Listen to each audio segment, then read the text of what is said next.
Hi friends, welcome to Anandhi Pandian சேனலில். இன்றைக்கி ஒரு யூஸ்ஃபுல்லான வீடியோ தான் பார்க்க போகிறோம். ரேஷன் அரிசிலேயே குஸ்பு இட்லி மாதிரி வெள்ளை வெளியேன்னு எப்படி ரோட்டு சைடில் கடை வச்சுருக்கிறவங்களாம் செய்கிறாங்கன்ட்டு நம்ம இன்றைக்கி பார்க்க போகிறோம். ரோட்டு சைடில் கடை வச்சுருக்க ஒரு அண்ணாவை கேட்டேன். அவங்க சொன்ன ஐடியா தான் இது.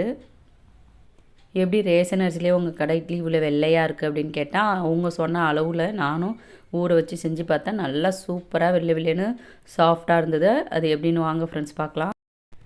இந்த கால்படி காட்டினேன் பார்த்தீங்களா, அதில் 8 கிளாஸ் ரேஷன் அரிசி, குண்டு அரிசி 4 கிளாஸு, சாப்பாட்டு அரிசி 4 கிளாஸ்னு 8 கிளாஸு, ஜவ்வரிசி பாருங்கள் கால் ஆளாக்கு, அதில் ஒரு ஆளாக்கு தான் உளுந்து, ஒரு ஆளாக்கு உளுந்து, 8 பங்கு அரிசி, ஜவ்வரிசி. மாவு ஆட்டும் போது இன்னொரு பொருள் சேர்க்கணும், அது சீக்ரெட்டு. மாவு ஆட்டும் போது நான் என்னன்னு சொல்கிறேன். எந்த அளவால் நீங்கள் அளக்குறீங்களோ அதில் 8 பங்கு அரிசி, 1 பங்கு உளுந்து, 1/4 பங்கு மாவு ஜவ்வரிசி. ரோட்டு சைடு வச்சுருக்கிறவங்களாம் இட்லி 5 ரூபான்னு தான் விற்பாங்க. அந்த மாதிரி ரோட்டு கடைலாம் அவங்களுக்குலாம் கடை அரிசி வாங்கி போட்டு கட்டுப்படி ஆகாது.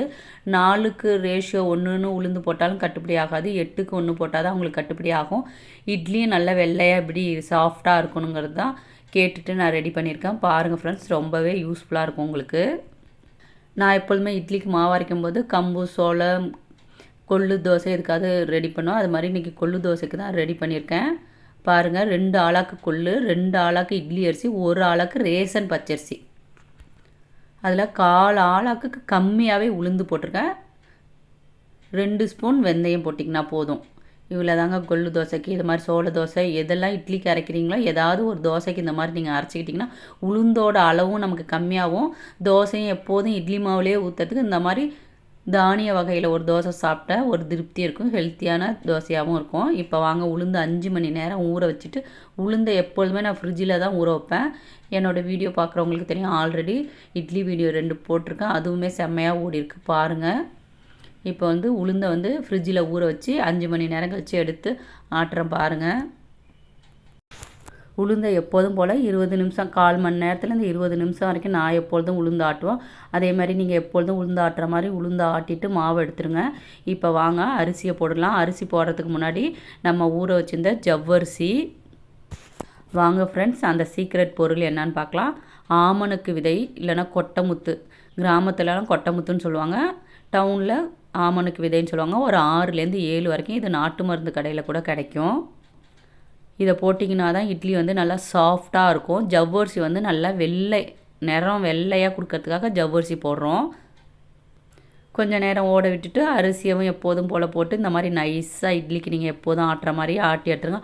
ஆட்டுறதெல்லாம் காமிச்சா ரொம்ப டைம் அதிகமாக வீடியோ தெரியும். அதனால் மாவு ஓடுறது வலிக்கிறதெல்லாம் கொஞ்சம் ஸ்கிப் பண்ணிட்டேன். மாவு உளுந்து அரிசி 2மே அரைச்சி எடுத்துட்டோம். இப்போ பாருங்கள், 1 கைப்பிடி அளவு உப்பு போடுறேன். 8 ஆளாக்குங்கிறதுனால 2 கைப்பிடி போடுறேன். கடையில் வாங்குகிற உப்புனா இன்னும் கொஞ்சம் நீங்கள் கம்மி பண்ணி போட்டுக்கலாம். இது ரேஷனில் வாங்கின உப்பு, அதனால் கொஞ்சம் கூட போட்டிருக்கேன். நல்லா மிக்ஸ் பண்ணணும். மாவு நல்லா மிக்ஸ் பண்ணுறதுல தான் இருக்குது. அரிசியும் உளுந்து நல்லா மிக்ஸ் பண்ணணும். இப்போ நல்லா மிக்ஸ் பண்ணுறது தான். அதுக்கப்புறம் பொங்குனதுக்கப்புறம் நீங்கள் போட்டு ரொம்ப மிக்ஸ் பண்ணக்கூடாது. இப்போ இதை 2 செம்படத்துலேயே மாற்றி நான் வச்சுக்க போகிறேன். பாருங்கள், இது ஒரு 3 மணி நேரம் வெளியில் வச்சுட்டு உடனே ஃப்ரிட்ஜில் வச்சுருவேன். இது மட்டும் நைட்டு ஊற்றுற அளவுக்கு அப்படியே வெளியிலேயே மாவை வச்சுருவேன். இட்லி மாவை நம்ம கரைச்சி வச்சுட்டோம். இப்போ கொள்ளு தோசைக்கு மாவு அரைக்க போகிறேன். கொள்ளு தோசை, கம்மன் தோசை, சோள தோசைலாம் பிள்ளைங்களுக்கு கொடுத்திங்கன்னா ரொம்ப ஹெல்த்தி. தானிய வகைகள் ஏதாவது சாப்பாட்டில் சேர்த்துக்கோங்க. நீங்கள் இதில் அரிசிக்கு பதில் வரகு அந்த மாதிரி ரைஸ் கூட நீங்கள் சேர்க்கலாம். வரகு, சாமை, திணை அந்த மாதிரி கூட நீங்கள் அரிசி அவாய்ட் பண்ணிவிட்டு அது செலுத்திங்கனாவும் இன்னும் நல்லா ஹெல்த்தி. உளுந்தோட ரேட்டுமே அதிகமாக விற்கிது. இப்போ இட்லிக்கு போடும்போது உளுந்து அதிகமாக போடுறோம், தோசைங்கும் போது கம்மியாகும். உளுந்தோட ரேஷியோவும் கம்மியாகும், நமக்கு காசு மிச்சமாகும். ரொம்ப ஹெல்த்தியான ரெசிபியும் கூட. கம்பு சோளம்லாம் சீக்கிரமே மசிஞ்சிடும். கொள்ளு தோசை மட்டும் கொஞ்சம் மசிய லேட்டாகும். அதோட தோலெல்லாம் நல்லா மசியணும். எங்கள் வீட்டு பக்கத்தில் குடியிருக்கிறவங்க சேலம், அவங்க உளுந்தில் தோலே எடுக்க மாட்டாங்க, அப்படியே தோலோடையே போட்டு இட்லி செய்கிறாங்க. அந்த வீடியோவும் நீங்கள் பார்க்கணுன்னா சொல்லுங்கள் ஃப்ரெண்ட்ஸ். தோலோடு உளுந்து ஆட்டி எப்படி இட்லி சுடுறதுன்னு வீடியோ போடுறேன். மாவு ஓடும்போதே உப்பு போட்டுட்டு மாவு மசிஞ்சோடனே டப்பாயில் போட்டு இதுவுமே வச்சிடலாம். அடுத்த நாள் 2யுமே உங்களுக்கு காட்டுறேன் பாருங்கள். இது கொள்ளு தோசை. கொள்ளு தோசையும் எடுத்து மாவு கரைச்சி வைக்கிறதுலாம் வீடியோவில் ரொம்ப காட்டல. மசிஞ்ச பிறகு உப்பு போட்டுட்டு இந்த மாதிரி பாத்திரத்தில் கரைச்சி வச்சுருங்க. அடுத்த நாள் பார்த்திங்கன்னா எப்படி பொங்கி வந்திருக்கு பாருங்கள் கொள்ளு தோசை. இப்போ இட்லி மாவை பார்க்கலாம் பாருங்கள். செம்படத்தில் அரை செம்படம் தான் ஊற்றணும். எவ்வளோ மாவு வந்திருக்கு பாருங்கள். இத்தனைக்கும் 8க்கு 1 ரேஷியோவில் தான் உளுந்து போட்டோம். ஆனால் மாவு பாருங்கள் பாதிக்கு பாதி நல்லா பொங்கி வந்திருக்கு. பார்த்தாவே உங்களுக்கு தெரியும். இந்த மாதிரி 8க்கு 1 உளுந்து போடும்போது தான் கடைங்களெல்லாம் காசு வந்து கட்டுப்படி ஆகும். 5 ரூபாய் இட்லி கொடுக்கறதுக்கு. பெரிய பெரிய கடையில் 10 ரூபா 12 ரூபா கூட இட்லி விற்கிறாங்க. இந்த மாதிரி ரோட்டு சைடு வைக்கிறவங்களுக்குலாம் 5 ரூபாய்க்கு இந்த மாதிரி 8க்கு 1 ரேஷியோ, அதுவும் ரேஷன் அரிசியை யூஸ் பண்ணும்போது தான் அவங்களுக்கும் கட்டுப்படி ஆகும். அதே மாதிரி இன்னொரு பாத்திரத்தில் கொஞ்சம் வச்சோம் பாருங்கள் மாவு. அதையும் காட்டுறேன் பாருங்கள் எவ்வளோ பொங்கி வந்திருக்குன்னு. நமக்கு எவ்வளோ மாவு கிடைக்குதுன்னு பாருங்கள். 2 படி, அதுவும் ரேஷன் அரிசியில். உளுந்து மட்டும்தான் நம்ம காசு போட்டு வாங்குகிற வேலை. பாருங்கள் நல்லா சூப்பராக இருக்குது பாருங்கள் மாவு பார்க்கும்போதே. நீங்கள் துணி போட்டு இட்லி ஊற்றுனீங்கனாலும் சூப்பராக இருக்கும். எண்ணெய் தடவி ஊற்றுனீங்கனாலும் சூப்பராக இருக்கும். துணி போட்டு ஊற்றும் போது நல்லா பந்தாக பெருசாக வரும். நல்லா இட்லி தட்டு குழியாக இருக்கிற தட்டாக பார்த்து வாங்கணும். ஏந்தலாக இருக்கிற தட்டு வாங்கினீங்கன்னா சின்ன இட்லி மாதிரி தான் இருக்கும். குழியாக இருக்கிற தட்டில் ஊற்றுனீங்கன்னா நல்லா பந்தாக சூப்பராக இருக்கும். நான் இன்றைக்கி வந்து எண்ணெய் தடவி தான் ஊற்ற போகிறேன். நீங்கள் துணி போட்டு ஊற்றினீங்கன்னா இன்னுமே நல்லா பந்தாக வரும். என்னோடய இட்லி தட்டு பாருங்கள் லைட்டாக ஏந்தல் மாதிரி தான் இருக்குது. குழியாக இருக்கிற தட்டு ஊற்றினீங்கன்னா நல்லா பந்து மாதிரி பொசுன்னு சூப்பராக இருக்கும் இட்லி பார்க்கும்போதே. வாங்க இட்லி ஊற்றிட்டேன். இப்போ இதை இட்லி பானையில் வச்சிடலாம். தண்ணி கொதிக்க விட்டு இட்லியை நீங்கள் வச்சிங்கன்னா தான் இட்லி வந்து சீக்கிரமாகவும் வேகும். அந்த கொழப்பு தன்மையும் இருக்காது. கொள்ளு தோசைக்கும் இட்லிக்கும் மேட்சாக ஒரு சட்னி அரைச்சிடலாம். பாருங்கள் வேர்க்கடலை வறுத்தது, பூண்டு 4-5 பல், காரத்துக்கு தகுந்த மாதிரி மிளகாய், உப்பு, கொஞ்சம் புளி. இதில் ஒரு கிச்சன் டிப்ஸுமே இருக்குது. எமர்ஜென்சிக்கு கத்தி தேடும் போது நமக்கு கிடைக்கலன்னா குக்கரு கைப்பிடி எல்லாம் திருவுறதுக்காக ஸ்க்ரூ டிரைவர் வச்சுருப்போம். அதை வச்சு கூட தேங்காய் திருவிடலாம். தேங்காய் தண்ணி ஊற்றாத ஃபஸ்ட்டு இந்த மாதிரி ட்ரையாக அரைச்சிட்டு அதுக்கப்புறம் தண்ணி ஊற்றினீங்கன்னா நல்லா மசிஞ்சிடும். கொள்ளு தோசைக்கெலாம் கார சட்னி செம்ம டேஸ்ட்டாக சூப்பராக இருக்கும். இப்போ வாங்க இட்லி வெந்துருச்சான்னு பார்க்கலாம். பாருங்கள் நல்லா சூப்பராக வந்துடுச்சு. இட்லி பார்க்கும்போதே தெரியுது பாருங்கள் நல்லா வில்லேருன்னு எவ்வளோ சூப்பராக இருக்குன்னு. இப்போ வாங்க ஃப்ரெண்ட்ஸ் இட்லி ஒரு 2 மினிட்ஸ் ஆகணும். எண்ணெய் தடவி ஊற்றினாவே உடனே எடுக்கக்கூடாது. ஒரு 2 நிமிஷம் ஆறட்டும். அதுக்குள்ளே உங்களுக்கு கொள்ளு தோசையும் ஊற்றி காட்டுறேன் பாருங்கள். எப்பொழுதுமே நீங்கள் தோசை ஊற்றுறதுக்கு இந்த மாதிரி ஃப்ளாட்டான கரண்டியாக நீங்கள் எடுத்தால் தான் நல்லா தேய்க்கிறதுக்கு ஈஸியாக இருக்கும். நல்லா மெலிசாவும் தோசை ஊற்றலாம். சாம்பார் கரண்டி போட்டு தோசை ஊற்றும் போது அங்கங்கே மொத்தமாக இருக்கிற மாதிரி இருக்கும். எண்ணெய் நல்லா ஊற்றிட்டு தோசையை திருப்பி போட்டிருக்கேன் பாருங்கள். மொறுன்னு பார்க்கும்போதே எவ்வளோ சூப்பராக இருக்குன்னு. கண்டிப்பாக இதுவுமே ஒரு ஹெல்த்தியான தோசை தான்ப்பா. கண்டிப்பாக உங்கள் பசங்களுக்கு ரெடி பண்ணி தாங்க. சூப்பராக இருக்கும்.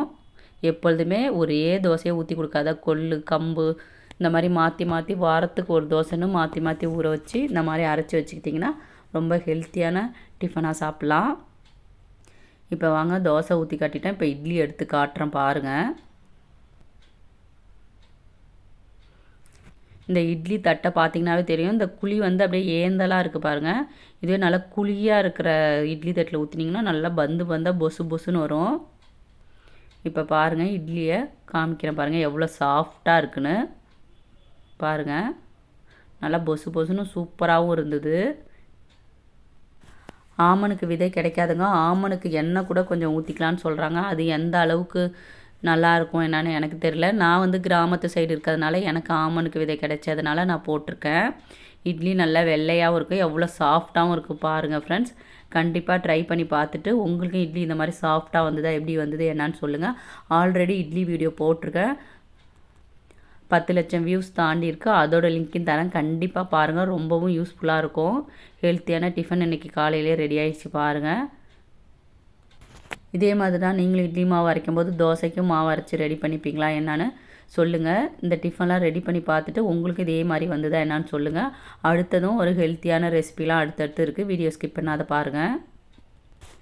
ரேஷனில் கோதுமை வாங்கி அதை எப்படி நம்ம ஹெல்த்தியான கோதுமை மாவாக மாற்றுறதுன்னு தான் ஃப்ரெண்ட்ஸ் பார்க்க போகிறோம். சின்ன பசங்களுக்குலாம் இந்த மாதிரி சோயா பீன்ஸு சுண்டல் இதெல்லாம் தனியாக அவிச்சு தரும்போது சாப்பிட மாட்டாங்க. நீங்கள் ரேஷன் கோதுமை வாங்கி ஊற வச்சு நல்லா அலசி காய வச்சுட்டு மாவு அரைக்கும் போது இதுவுமே கா கிலோ உங்கள் ரேஷியோவுக்கு தகுந்த மாதிரி போட்டுக்கணும். 5 கிலோன்னா கா கிலோ போடலாம். 10 கிலோ அரைக்க போட்டிங்கன்னா அரை கிலோ நீங்கள் வாங்கி கூட சேர்த்து போட்டு அரைச்சிட்டு நான் அரைச்சிட்டு வந்துட்டேன் பாருங்கள். அரைச்சிட்டு வந்துட்டு வண்டு பிடிக்காத அதை ரொம்ப நாள் இப்போ நான் 5 கிலோ அரைச்சேன்னா இது வந்து வண்டு பிடிக்காத லாஸ்ட் வரைக்கும் இருக்கணுங்கிற டிப்ஸையும் சொல்லியிருக்கேன். ஸ்கிப் பண்ணாத வீடியோ பாருங்கள். மாவு அரைச்சிட்டு வந்ததை நம்ம அப்படியே வைக்கக்கூடாது. இந்த மாதிரி மாவு ஜாலடியில் ஃபஸ்ட்டு எல்லா மாவையும் நம்ம சலிச்சிடணும். மாவோடு வைக்கும்போது அதில் வந்து தவிடுலாம் இருக்கும். அந்த தவிட்டுக்கு தான் வண்டு புழுலாம் வைக்கும். அந்த தவிடுங்க பாருங்கள். இந்த தவிடுமே வேஸ்ட் இல்லை. இதை ஒரு கேரி பேக்கில் பாக்ஸில் போட்டு வச்சிங்கன்னா உங்கள் கிச்சனில் எண்ணெய் ஆயிலெலாம் கீழே ஊற்றிடுச்சின்னா போட்டு தொடச்சி க்ளீன் பண்ணுறதுக்கு யூஸ் பண்ணிக்கலாம். இல்லைன்னா மாட்டு தொட்டி பக்கத்தில் இருந்ததுன்னா மாட்டு தொட்டியில் கூட நீங்கள் கொட்டிடலாம். மாவு எல்லாத்தையும் நல்லா சலிச்சுட்டு மாவு ஸ்டோர் பண்ணுற அந்த டப்பாவில் பாருங்கள் மிளகு 10-15 மிளகு போட்டுட்டு அதுக்கு மேலே மாவு நீங்கள் போடுங்க. ஒரு அரை வாளி வந்ததும் அப்புறம் கொஞ்சம் மிளகு போடுங்க. அதுக்கப்புறம் மாவு போடுங்க. இந்த மாதிரி நீங்கள் ஸ்டோர் பண்ணும்போது வண்டு புழு பூச்சி எதுவுமே வராது. இந்த மாதிரி ஸ்டோர் பண்ணி பார்த்துட்டு எப்படி இருந்ததுன்னு சொல்லுங்கள். நான் இந்த ஒரு வாளி தான் எப்போதுமே மாவு அரைப்பேன். அதுவும் கோதுமை ரேஷனில் வாங்கி தான் அரைப்பேன். எப்பொழுதுமே இந்த மெத்தட் தான் ஸ்டோர் பண்ணுவேன். இன்ன வரைக்கும் வண்டு பூச்சி புழு எதுவுமே வந்ததில்ல. ஸ்டோர் பண்ணி பார்த்துட்டு எப்படி இருந்துன்னு சொல்லுங்கள். வாங்க ஃப்ரெண்ட்ஸ், இது ஒரு டாக்டர் சொன்ன டிப்ஸ் தான். இந்த ஜூஸ் குடிச்சிங்கன்னா உங்களுக்கு ஹார்ட் அட்டாக்கு கூட வராது. என்னென்னு பார்க்கலாம். கேரட், பீட்ரூட், இஞ்சி ஒரு பீஸ் வச்சுருக்கேன் பாருங்கள், லெமன், நாட்டு சர்க்கரை. இந்த ஜூஸை நீங்கள் ரெகுலராக குடிச்சின்னா உங்களுக்கு ஹார்ட் அட்டாக்கு கூட வராதுன்னு ஒரு இன்டர்வியூவில் ஒரு டாக்டர் சொன்னதை நான் கேட்டேன். நாங்கள் ரெகுலராக இந்த ஜூஸ் எடுத்துகிட்ருக்கோம். சரி, இந்த ஜூஸையுமே உங்களுக்கு வீடியோவில் காமிச்சா யூஸ்ஃபுல்லாக இருக்குன்னு தான் ஃப்ரெண்ட்ஸ் போட்டிருக்கேன். இஞ்சி போட்டுட்டேன். கேரட், பீட்ரூட் உங்கள் ஸ்கின்னுக்கு நல்லது, கேரட்டு கண்ணுக்கு நல்லது, நாட்டு சர்க்கரை, லெமனு, இஞ்சி எல்லாமே ரொம்ப ஹெல்த்தியானதாக சேர்த்துருக்கோம். இதில் உங்களுக்கு புதினா பிடிச்சிருந்தா கூட புதினா கூட ஒரு கைப்பிடி அளவு சேர்த்துக்கலாம். எங்கள் பாப்பாவுக்கு புதினாவோட வாசனை பிடிக்காது, அதனால் நான் புதினா சேர்க்கலை. நல்லா மிக்சியில் அரைச்சிட்டு இந்த மாதிரி வடிகட்டுங்க. காய்ச்சின பால் இருந்தால் கூட நீங்கள் பால் கூட ஊற்றிக்கலாம். மசிலைனா மறுபடியும் இன்னொரு டைம் போட்டு இன்னொரு டைம் கூட மிக்சியில் நல்லா ட்ரையாக அரைச்சிட்டு மறுபடியும் வடிகட்டுங்க. நல்லா கேரட் திருவி பூ மாதிரி போட்டிங்கன்னா சீக்கிரம் மசிஞ்சிடும். இன்றைக்கி நான் டைம் ஆயிடுச்சுங்கிறதுனால கத்தியில் கட் பண்ணியிருக்கேன். இன்னொரு டைம் போட்டும் நான் அரைச்சி மறுபடியும் வடிகட்டணும். நாங்கள் எப்பொழுதுமே இந்த ஜூஸ் வாரத்தில் 3 நாள் எடுத்துப்போம். 3 நாள் இல்லைன்னா 4 நாள் எடுத்துப்போம். ஜூஸ் அடிச்சுட்டு அதுக்கப்புறம் லெமன் பிழிஞ்சு விடுங்க. இந்த ஜூஸை போட்டு குடித்து பார்த்துட்டு எப்படி இருந்தது, ரிசல்ட்டு என்னான்னு கண்டிப்பாக சொல்லுங்கள் ஃப்ரெண்ட்ஸ். இந்த வீடியோ பிடிச்சிருந்தா லைக் பண்ணுங்கள், சப்ஸ்கிரைப் பண்ணுங்கள், உங்கள் ஃப்ரெண்ட்ஸ் அண்ட் ஃபேமிலிக்கும் ஷேர் பண்ணுங்கள். Thank you friends.